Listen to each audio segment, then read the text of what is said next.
I know this comes as a surprise to you, Mr. Chairman, and others, but we do have some critics, and we hear a lot of words, accountability, responsibility. As does everyone at the authority, I take my responsibilities very seriously, and I'm certainly accountable for the actions. Part of my responsibility is to correct the record when there's incorrect information out there, and certainly when there are misleading or even incorrect press reports, which then become the basis for further discussion and further press reports. And it's our responsibility to ensure that the public knows what the facts are. I am somewhat befuddled. I will admit that we seem to have concern about an outcome that produced greater transparency, more competition, and better prices, which is what we did achieve. But I want to speak to some of the facts. Contrary to what has been suggested in various reports, there is, in fact, no requirement for the board to approve specific provisions of this RFP or of any construction RFPs. And many of you sit on other boards. Many people in the audience sit on boards. I'm not aware of any board anywhere that gets into the details of a procurement document. This board is no different than any others. Staff is given discretion to develop the procurement documents under broad guidelines, and that's what happened here. In March of 2012, there was a resolution adopted, and that authorized staff to proceed with the RFP and gave specific approvals to include the stipends, and that was because that exceeded at the time, the acting CEO's delegated authority, so the board needed to act on those items.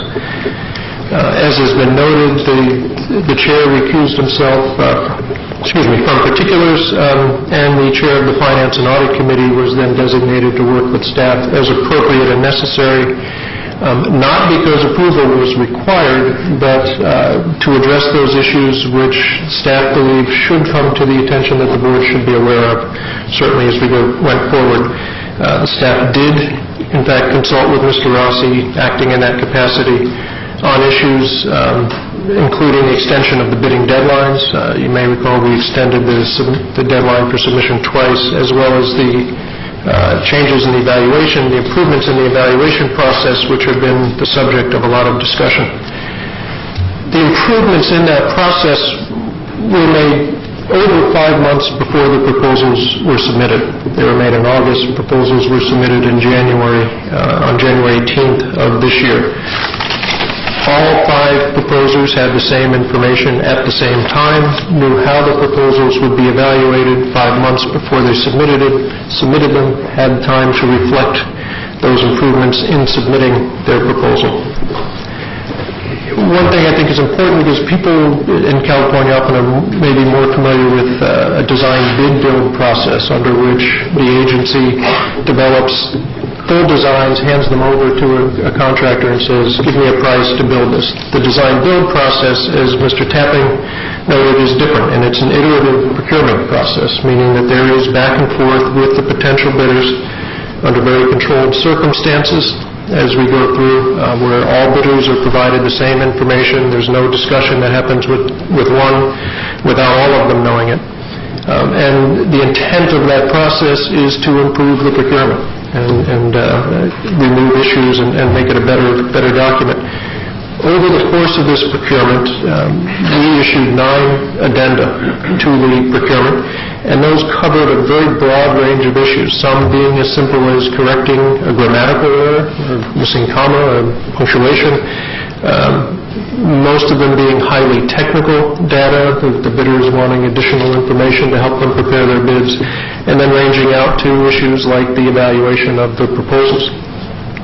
All told, those 9 addenda had over 1,000 changes in them. Just for comparison, another recent state design build project, the Presidio Parkway in San Francisco, went through a similar process and had over 1,100 changes made through the procurement process. So again, this is common practice in this. Every single one of those changes was posted on our website, along with, when the addenda were issued, a summary log which is a plain English summary version so that someone doesn't have to, if they don't want to, pour through 100 pages. They can look at a few cover pages that describe in plain English what the changes are that are being made. Every one of the changes was included in that. We have lots of people, reporters, interested members of the public who take full advantage of the fact that we post all of our documents on the website. They scour the documents, which is certainly their right, and we make that possible by providing those documents.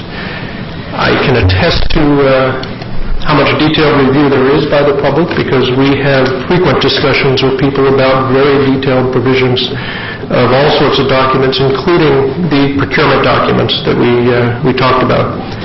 We made people aware of the availability of the information, and in fact received numerous inquiries about detailed provisions of the addenda, so we know people were accessing them. There have been some suggestions in the media and elsewhere that it's our responsibility to not only make the information available, but perhaps to identify to any given party what they may find of interest in those documents. I would suggest, Mr. Chairman, I'm not sure that we can be in that position of determining what any one person would find important or relevant. We've had discussions, I can tell you, long discussions about things which, frankly, I would not see as overly significant, but are certainly important to someone else, and we have it. There are other issues that I would expect to have discussion over, and we don't. So, again, we can't be in the position of determining what someone will find as important. From a process perspective, our responsibility is to follow all the laws, all the rules, to make information available, and to improve the process as we go along to get the best outcome, and that's exactly what we've done. Which really, again, means that what we seem to be left with is a concern over the outcome. I want to be clear about the result. What we got as a result of the improvements we made through the procurement process were 5 very strong, technically sound bids.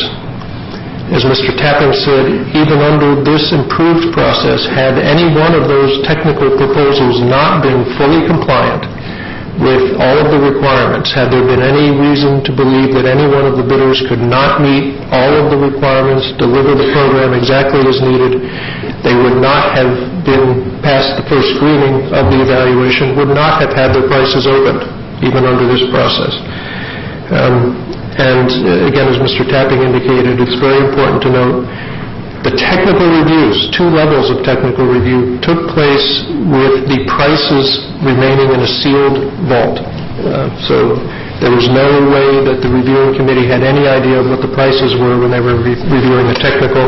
And again, had any party, any one of the 5, not been fully technically compliant and sound, their price would not have been opened. Because of the stipend process, we get the advantage of all the intellectual property in all 5 proposals, and are now able to use those to the benefit of the program. Through competition and improvements, we secured very good bid prices, which will mean saving hundreds of millions of dollars as we go forward.